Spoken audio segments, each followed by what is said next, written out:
দীঘায় এবার নতুন সংযোজন। দীঘা স্টেশনের পাশে ও জগন্নাথ মন্দিরের অদূরে গড়ে উঠেছে এক অভিনব রেস্টুরেন্ট। দেখলে মনে হবে এক ট্রেনের বগি। এক কামরা ট্রেনের বগিতেই তৈরি হয়েছে রেস্টুরেন্ট। ট্রেনের এক পরিত্যক্ত বগিকে নিয়ে এসে স্টেশনের পাশেই বানানো হয়েছে বিশেষ আকর্ষণীয় রেস্টুরেন্ট। প্রকৃতি প্রেমিক মানুষ সাধারণত দূর দূরান্তে যেতে অভ্যস্ত।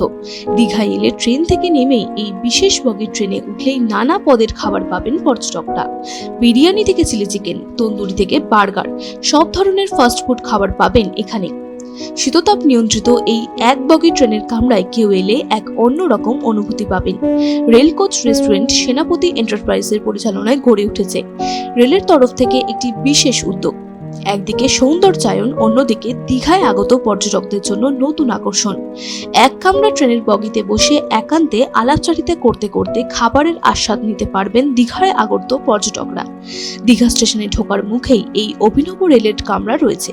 উদ্বোধনের সাথে সাথে মানুষদের ভিড় জমতে শুরু করেছে এই অভিনব রেলের কামরায়। রেলে অব্যবহৃত এক রেলের বগিকে নিয়ে এসে তৈরি করা হয়েছে এই অভিনব রেস্টুরেন্ট।